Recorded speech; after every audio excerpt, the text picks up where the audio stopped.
Welcome back to State and Local. I'm Anne-Marie Battistone, and you're watching NCTV here in Norfolk, Massachusetts. And I'm very thrilled to have a candidate who's looking to occupy Joe Kennedy's seat in Congress. He's running for Congress from this district, and that would be Alan Khazei. And he's with me now. Oh, thanks for coming on. I'm really pleased to, I think it's a good idea to have the local cable stations. I love them, Anne-Marie. It's great to be with you. It's these interviews are always thoughtful and get a chance to share your story and your vision. Thank you for having me. Well, we try. I just had some things I was just curious about. I saw your resume or your CA precedes you. I mean, you've done so many things. But I just had some questions. Now, did you ever practice law, or were you always? No, Really? I did legal aid work when I was in law school. I did when I was in law school, and I did do private law practice during summers to help pay for school. But when I graduated, I started working on City right when I graduated. Huh. Now, I just have a couple of questions. Sure. Now, I mean, that's quite an honor. U.S. News and World Report, one of America's 25 best leaders. Now, was that a surprise to you? I mean, did you have to submit anything, or? No, it was a surprise. It was a panel of sort of esteemed Americans that came together, and they were naming the 25 best leaders, and they included me in the list, which I was really honored by. I mean, it's quite an honor. Now, I just have a question here. You had written a couple of op-eds concerning saving small businesses. Yes. And so what is your take on these small businesses that are getting ruined and devastated with not just the virus lockdown, but the looting and the destruction? It's just awful, and it's completely unnecessary, Anne-Marie. Yes, before March 16th, before even the first relief package was passed by Congress, I put on an idea I called emergency wage support. Basically, the idea was that, and we should still do it, that rather than having all these small businesses close, or a convoluted loan program, which we found now really hasn't worked, the PPP program that was put out by the Congress, where people had to borrow money and then risk their life savings or their homes. I said we should pay people directly from the Treasury 80% of what their annual income was, which you could get from tax receipts, to keep them in their jobs rather than forcing them onto unemployment, because it wasn't anything that they did wrong. It was a health lockdown, what the government told us we had to do, which was smart. And that way people could use that time to do upskilling, to volunteer, to plan to reopen. And what's happened instead is, in fact, there was an article today in the Washington Post that showed how, the well-off are doing better than ever. They're working, they're growing. The big box stores, Amazon, Target, Walmart, they're taking up all the market. And the small businesses, the lifeblood of our economy, of our community, of our Main Street, are closing. And so I said, let's pay them, let's keep them in their jobs. I actually got Senator Mark Warner to propose it as legislation. He brought in Bernie Sanders and Doug Jones. Europe is doing this, by the way, and their unemployment rate is much less than ours, and they're not losing the heart and soul of their communities. We should still do it. It's not too late. The PPP program has run out, and I think we should replace it. It's I feel like we're in a New Deal moment because of these crises, and we need big, bold ideas. I put out a bunch of them. This is one of the centerpiece ideas, and it's not too late. We should still do it. Well, what about the businesses that are getting destroyed due to the violence? There must be small businesses also affected by that. Yeah, I think that's much less than, we have lost half the employment in the 4th District is through small business. It's the heart and soul of this district and this community. Mm-hmm. I haven't seen any looting or destruction of businesses in this district. And I think anything that's happened, that's been minimal compared to literally the tens of thousands that we've lost, because Washington doesn't understand what's happening on Main Street. The Trump administration is completely corrupt. And even with this program that was supposed to go to small businesses, went to big businesses because they went through loopholes and there was no accountability. So I think that's the focus and the need. It's not too late. We can still do it.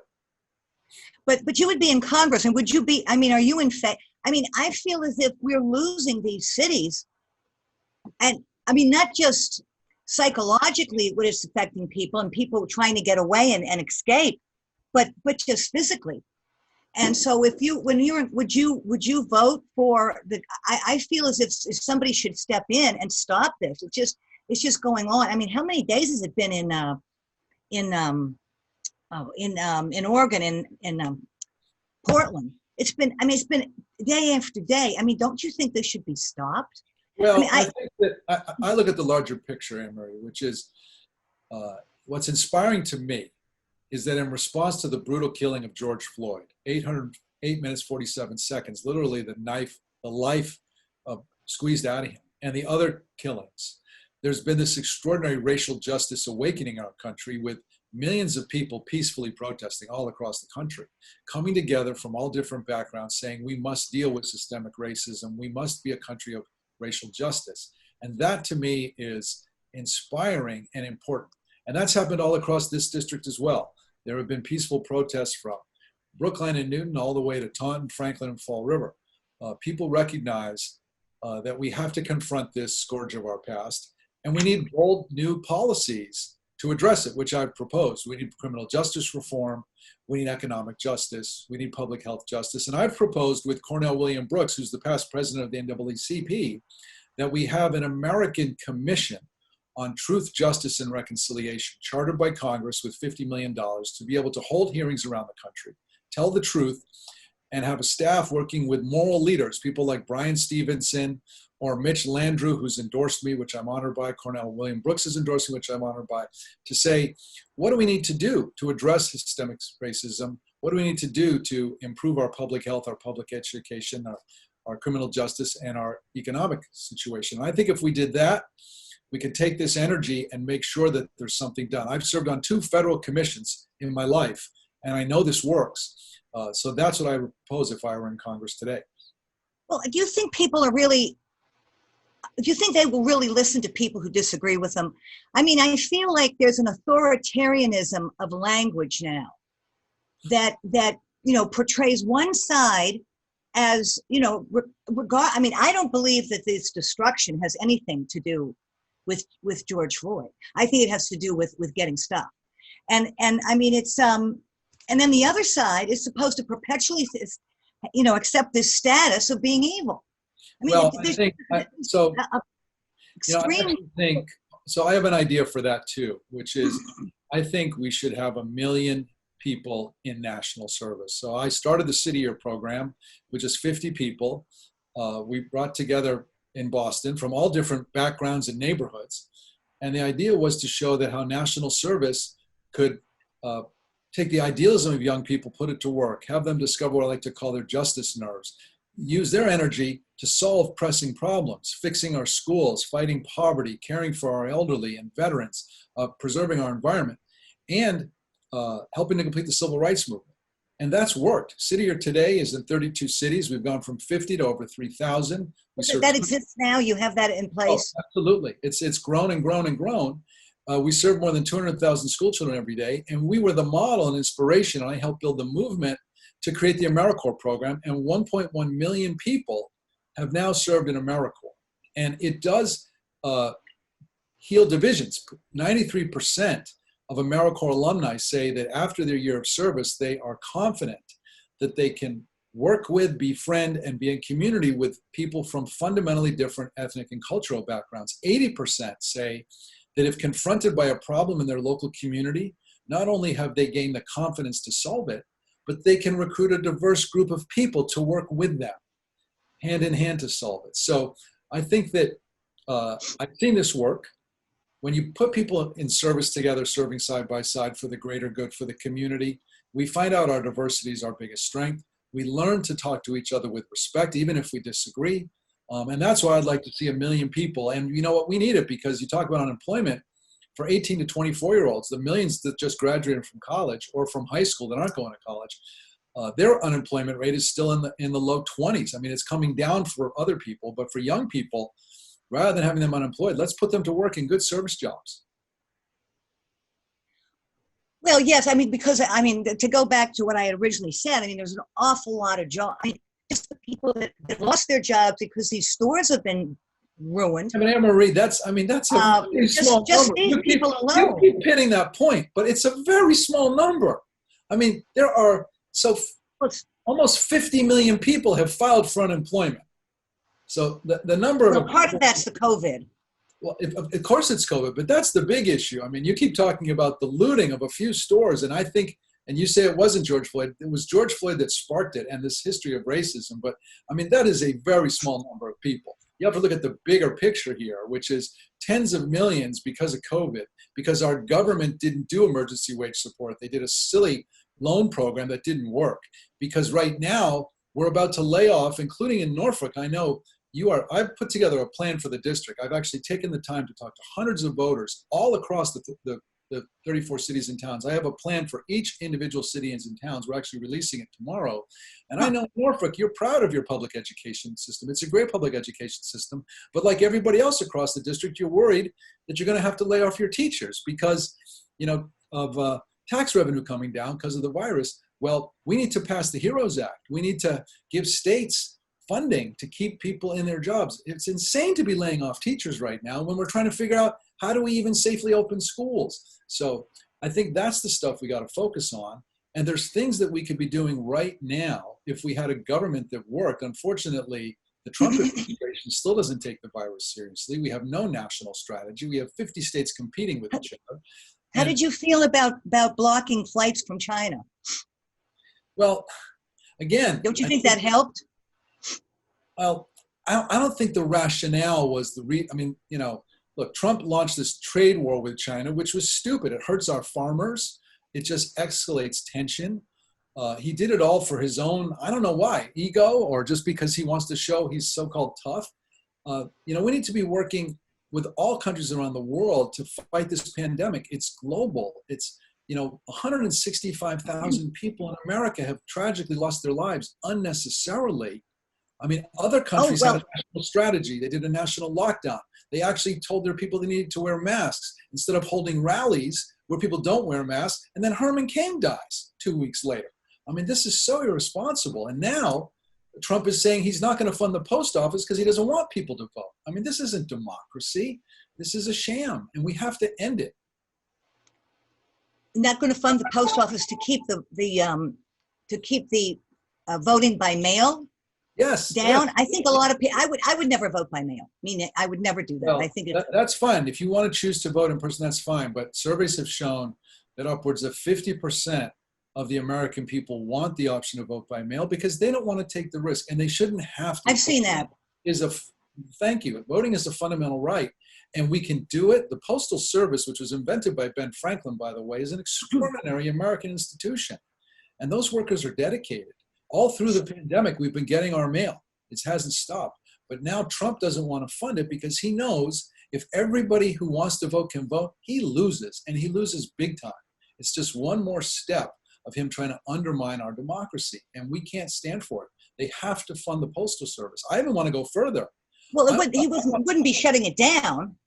Well, but he's making it dysfunctional because if you don't fund this, and by the way, to what extent would it not be funded? I'm unaware of it. To what extent would it be unfunded? To do vote by mail, they're going to need more resources because we've never had this level. I mean, it may be of 70 million people who want to vote by the mail. And so they have to have more people to sort the mail, to capture the mail, to deliver the mail, to then count the ballots. I mean, it's a big operation. We can do it, but we got to fund it. And the election is now less than 80 days away. I mean, you don't recognize that there's fraud, but with mail-in voting?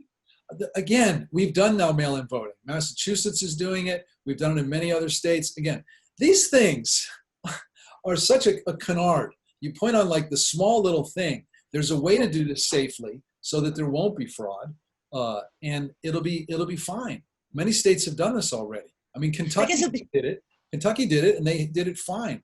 Georgia's done it. I mean, other states are doing this. We can make it work. I guess it's a matter of controlling registration, making sure the registration is accurate. Now, I wanted to ask you something else about COVID. Now, the COVID-19 action plan. Now, what was that? And I was wondering, do you agree that with Joe Biden that we should be wearing the masks for another 3 months Absolutely. nationally? Yeah, so I put out a plan before any other candidate on March 16th. I'll never forget, it was my mother's birthday. I realized I was running for Congress. I realized that I had a platform, and I was concerned about what was happening. So I put out a plan, an action plan, like 20 pages on what to do about COVID. Everything from saying we should use the Defense Production Act and make sure that our healthcare workers and our essential workers had PPE. We still haven't done that, and there's still an issue that we should have daily free testing for anybody who needed it. We're still not doing enough testing, that we should have contact tracing, that we should have a plan to save our small businesses. We should have a plan to keep people on their jobs, et cetera. And we still don't have a national strategy. I proposed that back on March 16th. So I still think we need to do that. And as far as masks goes, absolutely. All of the science is clear, the health experts, that people wearing a mask, the transmission of the virus goes way down. It's a patriotic thing to do. It's to save each other, make sure our elderly are protected, who are more vulnerable, low-income people, people of color. I mean, it's not a huge deal to wear a mask if you're going to save lives. It's literally saving lives. So absolutely, we should have a national mask mandate. I mean, there's been some disagreement about that, I mean, particularly about these cloth masks that people are wearing. Well, if you ask Anthony Fauci, who's the nation's leading expert going back for decades, if even Trump's own head of the CDC just yesterday said we need to do this. The vast majority of the healthcare experts, but this administration doesn't listen to science. They don't listen to the healthcare experts. If they'd listened, we would have had a lockdown right away. We would have taken the virus seriously right away. Trump even said, I don't want to do the testing because we'll find out more people are getting the virus and more people are dying. I mean, it's irresponsible. Did Fauci change? Excuse me. I'm sorry. Did Fauci change his mind on the masks? I think it was in the beginning. I mean, I seem to remember him being quoted as people saying, "Well, what can you do? What can't you do?" And something came up about having sex with people you've met on the internet, and he didn't seem to think it was a problem. Do you recall that? All this stuff, Emery, it's irrelevant. I mean, oh, I don't think that's irrelevant. I think it was kind of a crazy thing to say. All I know is that Dr. Fauci, who's the nation's leading expert on this, has said we should have a national mask mandate to save lives. And he's not the only one. You ask any expert, any healthcare expert who understands this, who's studying the virus, they'll tell you that the best defense we have against the virus is to have everybody wearing a mask. So we should definitely do that. And people have died. People think that they're immune for some reason. Well, again, Trump. Well, the elderly. Herman Cain. The elderly were hit very hard, and Herman Cain went to that rally in Tulsa, Oklahoma. Everybody was laughing. We're not wearing masks. We're cool. We're tough. 3 weeks later, he's gone. Did he have one on himself? No, he didn't. But that's my point. Nobody did. They're all like, "Hey, Trump wasn't wearing a mask. We don't need to listen to the science." Well, we've seen that at the beaches here in Massachusetts. I mean, we've seen it all over the place. Exactly. People have to wake up. I mean, more than 165,000 people have died in this country because we didn't take it seriously. I mean, what more? 165, and they're our neighbors. They're our moms and dads, our grandparents. They're people we know.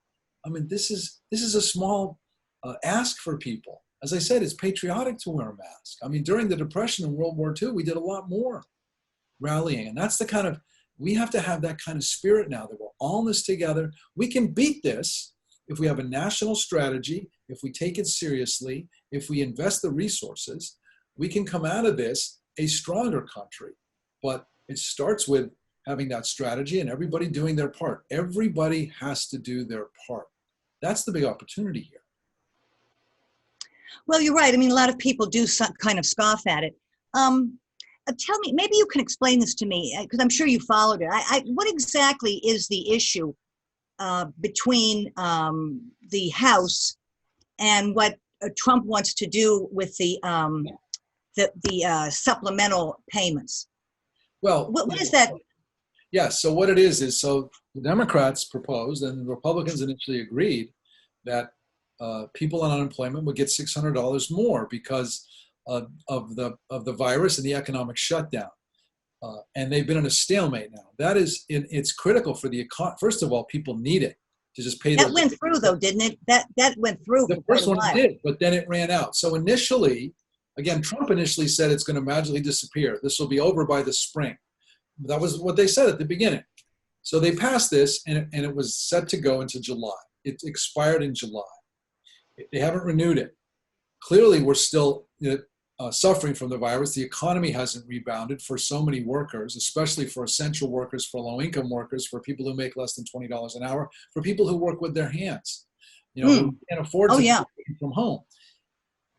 That's $18 billion a week that now is being taken out of that's what's been keeping the economy going. Even the businesses that are going, it's because people have had money in their pockets thanks to that extension of unemployment insurance and that increase. So it's hurting people. People are going to at risk of getting kicked out of their apartments or their homes. They're at risk of choosing between food and medicine. I mean, come on. And it's also bad for the economy. We're going to go into a depression because we're being stupid, because the Trump administration won't take it seriously. He just cares about the stock market. Well, guess what? Anybody who has money in the stock market, by definition, is more well off. Well, I think there are a lot of small investors. There Alan. are. I was a small investor. Sure, but And 50% of the country has no money in the stock market, and they are just being killed right now. I mean, I was in Fall River 4 weeks ago. We have a Khazei Corps. We do volunteer service. So we showed up there to help out with this extraordinary place called Angels Anonymous. It was volunteers set up as a food pantry, initially out of the founder's pickup truck. They've grown and grown where they now have a building. And once a month, they give out food to people in Fall River who are suffering. We got there at 9 a.m. to help out with our volunteers. There was a mile long of cars. By 10:30, all the food was gone. And we were giving out, frozen chicken, some vegetables, some, cereal, basic foodstuffs. Everybody got 2 cartons of eggs for the month. That was it. Everybody was this was all donated, I assume. All This donated. was all donated. It was all donated, surplus food, et cetera, by very generous either companies or people. 2 cartons of eggs. I turned to my wife. This is for a month. Everybody was incredibly gracious and thankful. I mean, just the feeling was extraordinary. I turned to my wife. So look, we've got 2 kids. We've got a family of 4. And I said, Vanessa, honey, we'll go through 2 cartons of eggs sometimes in a week. We make breakfast for everybody. We'll use up 8 eggs in one breakfast, 2 for everybody. Sometimes we'll do 10 if we're making omelets. Right. Said, so 2 cartons of eggs for a month. This is America. I mean, this is unconscionable. We have to take this seriously. We have to do more. And then we went to Amaral's, this amazing grocery store started by Portuguese immigrants in 1978. I'd already been there before. They closed for 2 months because the owner's mother, his uncle, and his younger sister, who was only 40, all died of COVID.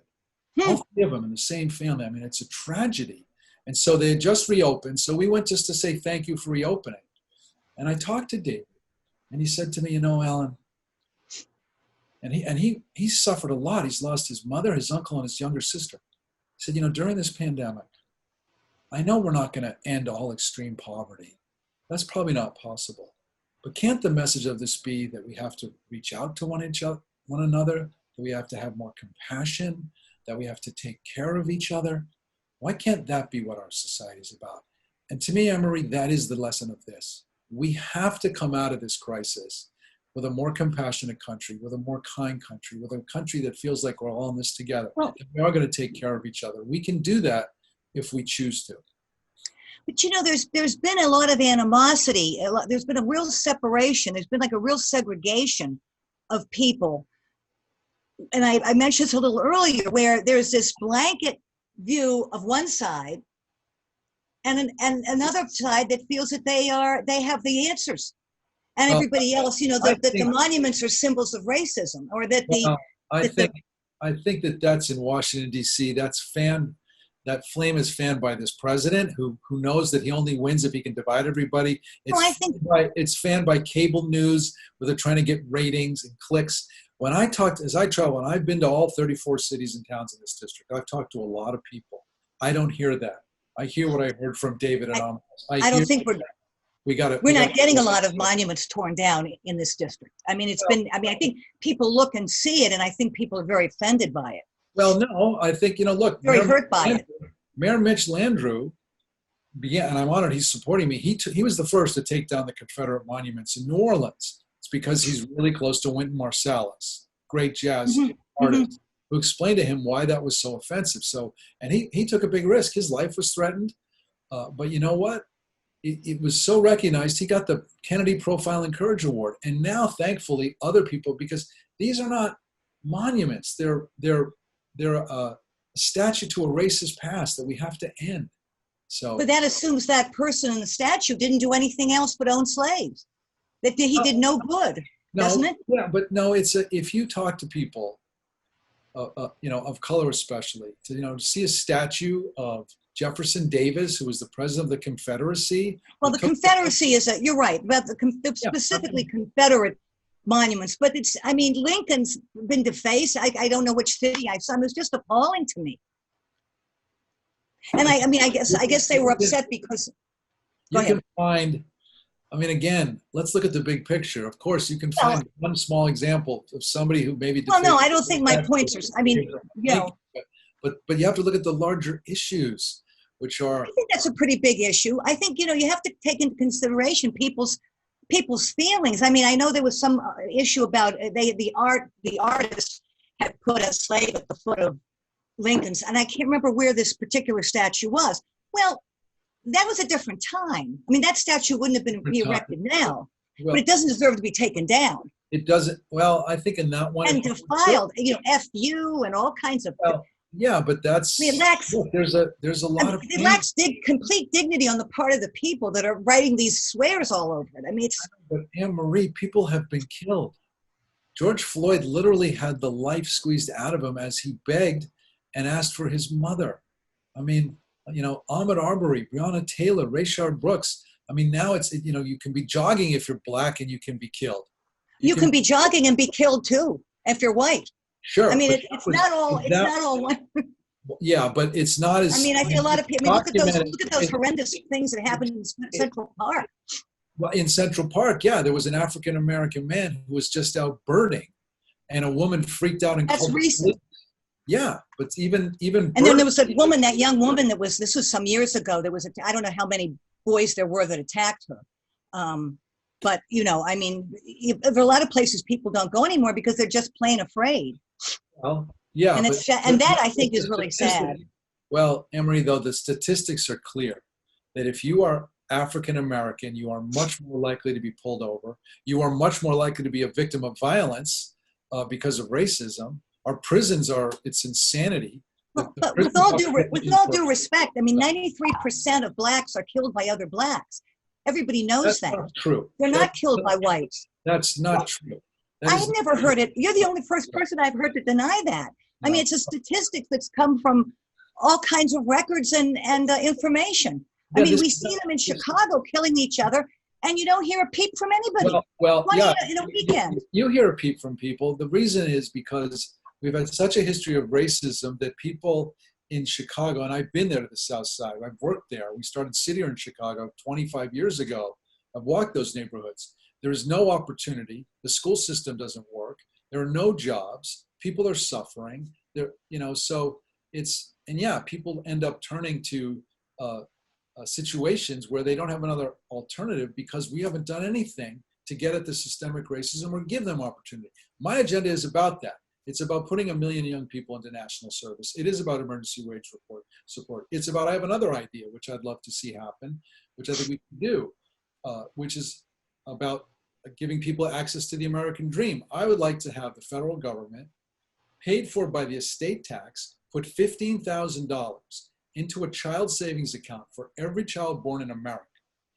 Paid for by the estate tax, by the richest. Look, the rich are getting richer. Bill Gates, Jeff Bezos, Elon Musk, they've all made billions during this period, literally billions. Just in the That's a very small percentage of people. Right. I know, right, but it's a lot of money. And they pay most of the taxes. Actually, they don't. Amazon paid nothing in taxes last year. You're right, because Amazon had the right friends. You're right. Yeah. And General Electric was another one. Yeah, but here's my... They were in and out of the White House constantly. Exactly, it's all corrupt.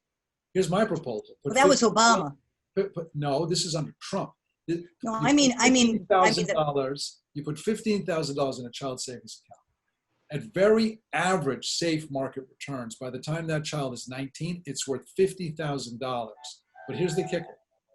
You have to do 1 year of national service to get that account turned over to you. And it's used for the American dream. It could be used to pay for college. It would more than cover college debt. It could be, if you're not going to college, it could be used for job training or a good apprenticeship program. If you want to be a small business entrepreneur or a not-for-profit entrepreneur, the way I was after school, you could use it for startup money. You could use it for the down payment for your first home. You could use it for lifelong learning, because my kids who are 18 and 12 are going to have 10 or 12 jobs, not 1 or 2.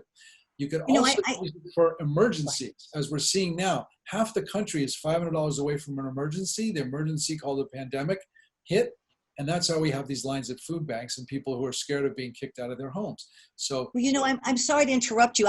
We've run over the time, and they have to, they program by blocks. okay. All right. Well, thank you very much. It was very interesting speaking to you. I did enjoy. I hope you did. Well, it was very interesting. Thank you. Thanks for having me. All right. You're welcome. Good luck. And thanks for watching. Thanks for watching NCTV. I'm Anne-Marie Battistone. My guest was Alan Khazei. He is running for Congress from our district. Thanks for watching. I'd be honored to have your vote. Thank you.